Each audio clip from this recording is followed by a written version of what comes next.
Olá, você de todo o Brasil, sempre ligado com a gente aqui na TV Evangelizar. Hoje é dia 16 de junho de 2026. Seja bem-vinda, seja muito bem-vindo. Eu sou o Dilon Araújo, claro, quero sua companhia a partir de agora. Hora das nossas notícias do dia. Vamos então com os destaques do programa desta terça-feira. Para tratar de assuntos como o embargo do bloco europeu às exportações da carne brasileira e também das novas tarifas impostas pelos Estados Unidos de Trump a produtos brasileiros vendidos para os norte-americanos, o presidente Lula está na Europa, onde participa como convidado da cúpula do G7, a reunião entre os líderes dos países considerados as principais economias do mundo. Hoje, 65% das empresas na América Latina têm algum tipo de dificuldade para garantir a contratação de um profissional da área de tecnologia. A informação tem base num levantamento realizado por especialistas internacionais. Na tentativa de combater esta realidade, o governo federal passou a oferecer capacitação a beneficiários do Bolsa Família e do CadÚnico.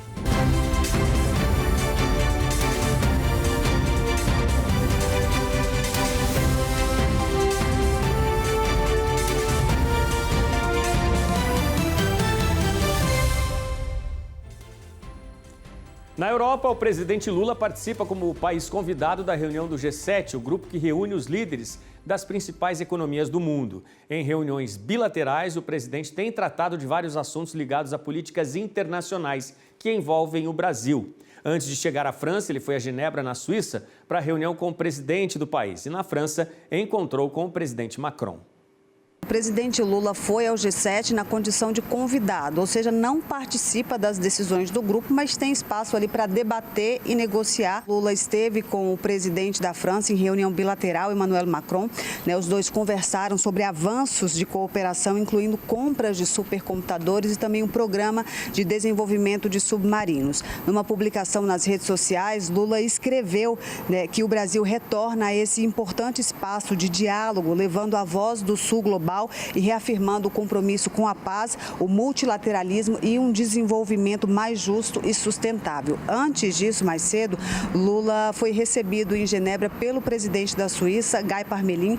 Os dois falaram sobre o acordo Mercosul-EFTA, que inclui também, reúne Noruega, Islândia e Liechtenstein, e prometeram também ampliar parcerias, cooperação em áreas como inteligência artificial, transição energética e minerais críticos. Isso é o que saiu da agenda oficial, mas o Brasil também tem a pretensão de marcar um encontro com o presidente dos Estados Unidos, Donald Trump, para tratar de interesses ali entre os dois países. Eu lembro que Lula só decidiu participar do G7 um dia depois de os Estados Unidos terem anunciado aquela taxação de 25% em cima dos produtos brasileiros e também de outros países. E, além disso, tem também o embargo às exportações brasileiras, dessa vez pela União Europeia, incluindo a carne, um embargo que começa a valer a partir de setembro. Então, esses são temas que podem ser abordados pelo presidente até quarta-feira, quando termina a reunião do G7 e quando o presidente também retorna ao Brasil.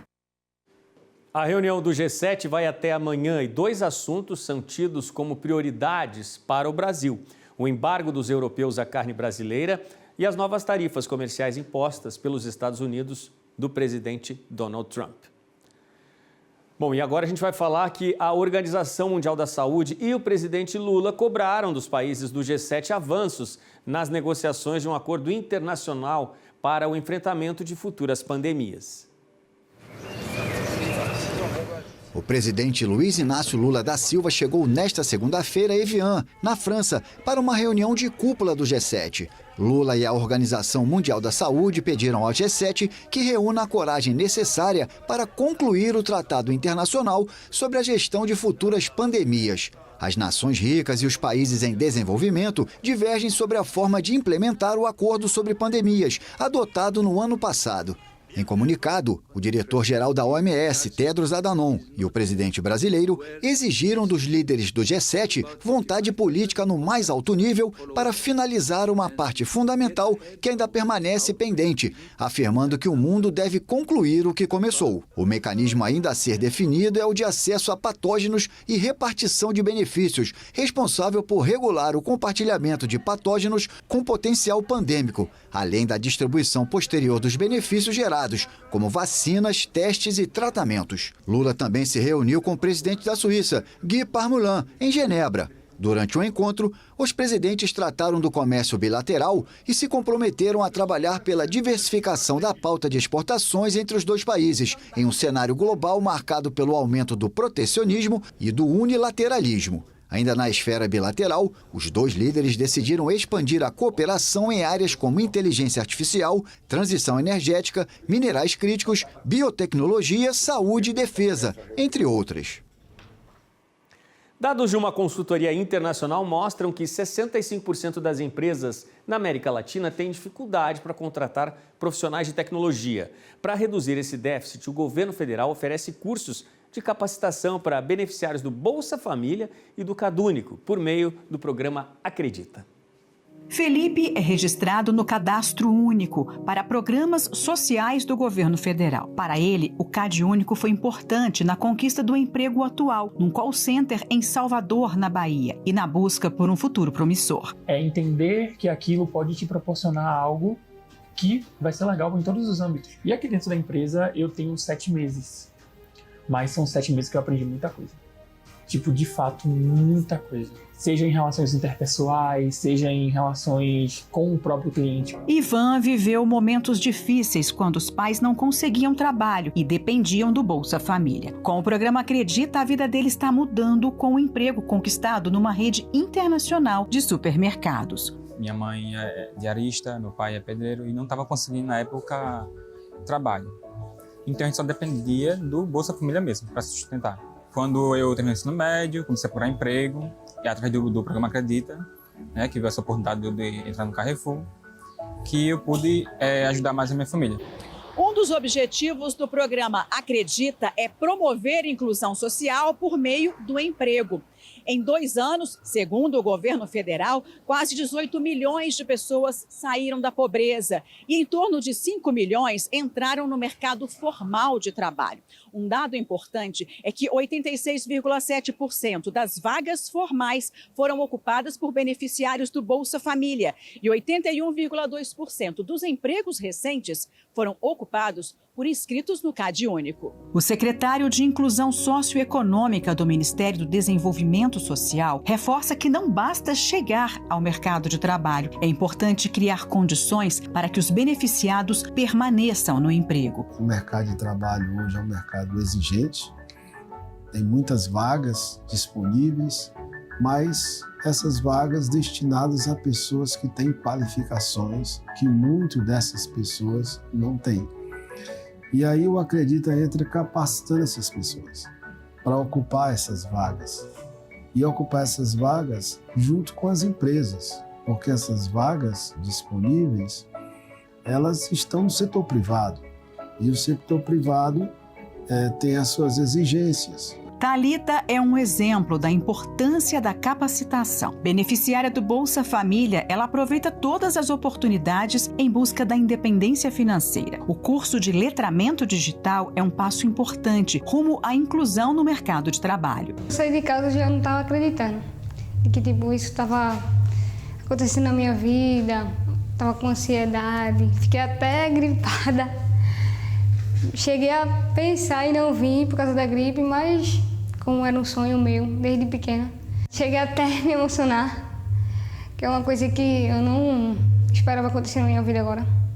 Pensei que ia demorar um pouco para acontecer. Perto de conquistar o emprego dos sonhos, Thalita dá uma dica a todos que buscam uma oportunidade de emprego. A juventude que nunca desista do seu sonho, que a oportunidade que chega na vida sempre abraçar, que a oportunidade é uma vez só. Oportunidade valiosa, né? Para tanta gente. E a Agência Nacional de Vigilância Sanitária, a Anvisa, criou um grupo técnico para acompanhar a segurança da vacina contra a dengue, desenvolvida pelo Butantan. A medida foi adotada após a suspensão temporária da aplicação do imunizante para investigar casos registrados depois da vacinação. A repórter Suelen Rodrigues está ao vivo e tem detalhes para a gente. Oi, Suelen, seja muito bem-vinda. O que motivou essa decisão? Quais serão os próximos passos a partir de agora? Pois é, Odilon, lá para você, a todos que nos acompanham, é isso mesmo, a Agência Nacional de Vigilância Sanitária, a Anvisa, criou esse grupo técnico para acompanhar e avaliar a vacina contra a dengue do Instituto Butantan, após a mesma ser suspensa temporariamente pelo Ministério da Saúde, depois da identificação aí de 42 casos graves e desses 2 evoluíram para óbito. Até o momento não há comprovação ainda de que essas reações tenham sido causadas pelo imunizante, por isso as investigações continuam em andamento. Então foi criado esse grupo de trabalho, chamado aí farmacovigilância, por representantes de diferentes áreas dentro da Anvisa, responsáveis por monitorar a segurança de medicamentos e imunizantes, mesmo após a aprovação para o uso na população. Vale lembrar que a vacina do Butantan foi aprovada no final do ano passado pela Anvisa, é a primeira vacina contra a dengue de dose única, uma vacina brasileira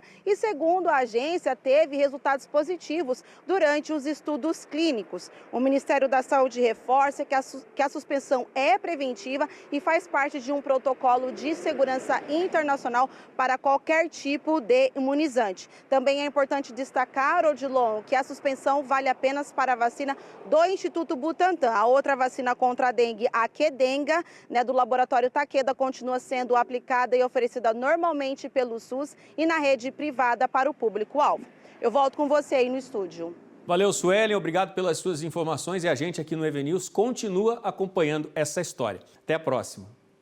Vamos para o próximo bloco, gente. A seguir, uma premiação especial, reconhecimento importante às escolas do Paraná. 300 escolas municipais de 154 cidades paranaenses foram premiadas pelos resultados alcançados na alfabetização em 2024. A iniciativa destaca o trabalho conjunto entre o Estado e os municípios para melhorar os indicadores de aprendizagem. O reconhecimento veio do governador Carlos Massa Ratinho Júnior, que realizou a entrega de prêmios a 300 escolas municipais de 154 cidades paranaenses. A iniciativa reconhece as instituições que alcançaram os melhores resultados de alfabetização no ano de 2024, destacando o esforço conjunto entre o Estado e os municípios. Isso demonstra a evolução da educação no Paraná. Quando a gente assumiu o governo com o governador Ratinho Júnior, nós tínhamos apenas 64% dos alunos alfabetizados na idade certa.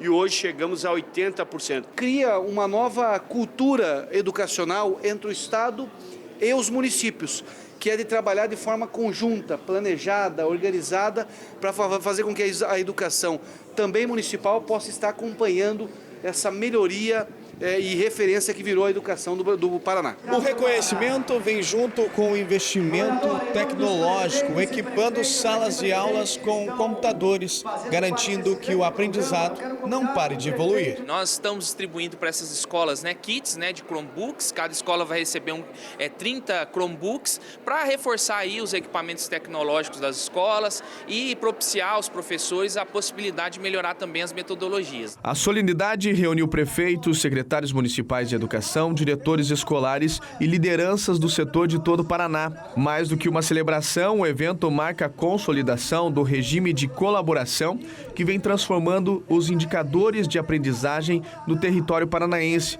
unindo formação continuada para os professores e materiais focados no desenvolvimento das crianças. A criança, no dia a dia dele, no dia a dia dela, ela está trabalhando e aprendendo os números de uma forma que ele nem pensa em estar registrando, mas e sim aprendendo no dia a dia. Esse trabalho ele começa muito antes da alfabetização, lá na educação infantil também, e esse resultado é bem importante para todos nós. Hora do nosso giro de notícias aqui no EVNews, e quem tem os detalhes direto da redação da TV Evangelizar é a Marília Chechi. Olá, Marília, seja muito bem-vinda. Olá, Odilon. O estudo de viabilidade para a construção de uma ponte sobre a Baía de Babitonga, entre Joinville e São Francisco do Sul, teve o prazo prorrogado por mais 3 meses e agora deve ser concluído em dezembro de 2026. O projeto prevê uma estrutura de cerca de 1 quilômetro ligando a região do Rigorrelli à parte continental de São Francisco do Sul. A proposta busca melhorar o acesso ao porto de Itapuá, impulsionar o turismo e reduzir o tráfego de veículos pesados em áreas urbanas. Apesar dos avanços dos estudos, ainda não há definição sobre a fonte de recursos para a obra. A Polícia Federal devolveu 2 tocheiros sagros furtados da Igreja da Ordem Terceira dos Mínimos de São Francisco de Paula, no centro do Rio de Janeiro. As investigações começaram após o IPHAN identificar objetos com características compatíveis com os bens furtados da igreja anunciados em um leilão. As peças foram localizadas, apreendidas e submetidas a análises técnicas que confirmaram o valor histórico, artístico e cultural dos tocheiros. Após a recuperação dos bens, a Polícia Federal concluiu a devolução à instituição. A data do furto não foi informada pelas autoridades. Em Minas Gerais, algumas cidades da Zona da Mata Mineira foram atingidas por temporais entre a noite de ontem e a madrugada de hoje. Em Viçosa, os moradores registraram imagens de ruas alagadas e da dificuldade dos motoristas no trânsito. Em Visconde do Rio Branco, os moradores acordaram hoje com um temporal de granizo. Eu volto com você, Odilon. Valeu, Marília. Obrigado pelas suas informações. Até a próxima. Aqui no Brasil, o Céu do Norte de Santa Catarina vai ganhar um espetáculo especial esta semana. A Esquadrilha da Fumaça realiza apresentações em 2 cidades da região e vai contar com o apoio logístico do aeroporto de Joinville. Entre os dias 19 e 21 de junho, o aeroporto da cidade de Joinville vai receber a equipe do Esquadrão de Demonstração Aérea da Força Aérea Brasileira. Ao todo, 9 aeronaves ficarão estacionadas no terminal. 8 caças A-29 Super Tucano e um avião de apoio. Aproximadamente 20 pilotos e técnicos participam dessa operação. As apresentações ao público estão marcadas para 19 de junho, às 3 da tarde, em Guaramirim, e às 3h50 da tarde, em São Francisco do Sul. A administração do aeroporto contou que montou um esquema especial para garantir a logística das demonstrações sem impactar a rotina dos passageiros. Os voos comerciais terão operação normal no dia dessas apresentações. E com as imagens da Esquadrilha da Fumaça, que fará shows em Joinville, Santa Catarina, entre 19 e 21 de junho, a gente encerra a edição desta terça-feira. Vai ser um espetáculo no céu para encantar o povo de Santa Catarina. Muito obrigado pela sua companhia. A gente volta a se encontrar amanhã aqui no EV News.